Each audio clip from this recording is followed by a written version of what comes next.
आज प्रातःकाल को मैंने दो पंक्तियां पढ़ी। आदि फल विचार के तुम कर पीछे सब काम जी, ये वचन मन माही धारे पाए सुख आराम जी। हमारे साथ भी जीवन में यही होता है ना, हम कभी कभी काम तो कर देते हैं पर उसका जो परिणाम होता है उस पर ध्यान नहीं देते, और जब परिणाम बाद में हमारे समक्ष प्रस्तुत होता है तो उसे देखकर हम घबरा जाते हैं। इसलिए किसी महापुरुष ने कहा है, जो भी कार्य करो उससे पहले उसके परिणाम पर विचार करो। एक बालक प्रातःकाल के समय अपने पिताजी के स्कूटर पर कुछ लिख रहा था। अब पिताजी को तो अपने कार्यालय में जाना था। वह घर से बाहर आए और जैसे ही बेटे को स्कूटर पर कुछ लिखते हुए देखा, उन्हें बहुत गुस्सा आ गया। उन्होंने बड़े गुस्से से अपने बच्चे को दो थप्पड़ मार दिए। अब वह बच्चा तो रोता हुआ घर के अंदर आ गया। पिताजी अपने ऑफिस निकल गए। शाम के समय जब पिताजी लौट कर आए, उन्हें लगा स्कूटर साफ करना चाहिए। नया नया स्कूटर था। अब वह स्कूटर को साफ करने लगे। जैसे ही वह स्कूटर साफ कर रहे थे, उनका ध्यान उस ओर गया जहां पर बच्चे ने अपने हाथों से उस स्कूटर पे कुछ लिखा था। जब उन्होंने वह पंक्तियां पढ़ी तो पिताजी को रोना आ गया। आपको पता है वहां बच्चे ने क्या लिखा था? उस बच्चे ने लिखा था, पिताजी आप दुनिया के सबसे अच्छे पिता हो। यह मेरी खुशकिस्मती है कि आप मेरे पिता हो। जब पिताजी ने यह शब्द पढ़े, वह अपने आप को रोक न सके।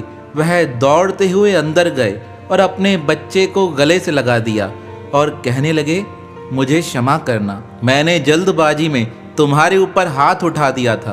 वह बच्चा कहने लगा, पिताजी आपका अपराध नहीं, आपको तो कुछ पता ही नहीं था। तब उस बच्चे की माता अपने पति को टोकते हुए कहने लगी, जो चीज अभी आपने ध्यान से पढ़ी है, काश सुबह को वह आप पढ़ लेते तो हो सकता है आप बच्चे पर हाथ नहीं उठाते। हमारे साथ भी यही होता है। कभी कभी हम क्रोध में इतना भर जाते हैं कि हम कर्म करने से पहले किसी बात का विचार करते ही नहीं। इसलिए उन महापुरुषों की यह पंक्ति, आदि फल विचार के तुम कर पीछे सब काम जी, किसी भी कार्य को करने से पहले विचार करो, थोड़ा सोचो। कोई भी बात हमारे दिमाग में है, उसको दिमाग से बाहर निकलने में, उसका एक्ट होने में समय लगता है। उससे पहले विचार कर लो। अगर विचार कर लिया, हो सकता है हमें बाद में दुख प्राप्त नहीं हो, हमारा जीवन सुखमय बन जाए। एक महापुरुष हुए श्री गौतम जी। वह गौतम जी एक बार अपनी धर्म पत्नी पर बड़े क्रोधित हो गए और इतने क्रोधित हुए, उन्होंने अपने बेटे से कहा, जिसका नाम चिरकारी था। उस बेटे का नाम चिरकारी इसलिए था, वह कोई भी काम जब प्रारंभ करता था तो उसको करने से पहले बहुत समय तक उस पर विचार करता था। चिरकारी का अर्थ है जो बहुत देर तक कार्य को करता रहे। जब गौतम ऋषि को अपनी धर्म पत्नी पर क्रोध आया तो वह तो आश्रम से जाने लगे और जाते जाते अपने बेटे को कहकर गए, तुम एक काम करना, अभी का अभी अपनी माता जी का वध कर देना। अब गौतम ऋषि तो इस प्रकार कहकर चले गए। अब वह चिरकारी जिसका नाम था, वह विचार करने लगा, मेरा नाम चिरकारी है, मैं हर काम सोच समझकर करता हूँ, माताजी का वध करना उचित है या नहीं है। इस प्रकार विचार करते करते सारा दिन व्यतीत हो गया। प्रातःकाल से शाम की संध्या हो गई और उधर जो गुस्से में गौतम ऋषि जंगल में निकल गए थे, वह अपने जब ध्यान में बैठे तो उनका ध्यान में मन नहीं लग रहा था। वह विचार करने लगे, आज अज्ञानवश मैंने क्रोध तो कर दिया है और अपने बेटे को यह आज्ञा भी देकर आया हूँ कि अपनी माता का वध कर देना। वहाँ बैठे बैठे उनके मन में चिंता होने लगी, काश आज मेरा बेटा अपने नाम को चरितार्थ कर दे। जैसा उसका नाम है, हर काम को विचार करके करता है, काश आज उसने मेरी आज्ञा का पालन नहीं किया हो। ऐसा सोचकर वह अपने ध्यान को छोड़कर जैसे ही वापस आश्रम पर आए, देखते हैं एक तरफ उनकी धर्मपत्नी बैठी है, एक तरफ उनका बेटा बैठकर मन में चिंतन कर रहा है। उन्होंने अपने बेटे को बुलाकर पूछा, पुत्र क्या हुआ?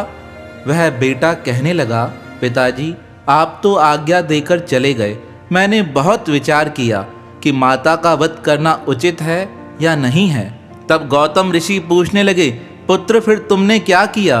वह बेटा कहने लगा, मेरे मन से एक ही मंथन निकल रहा था, माता का वध करना उचित नहीं है।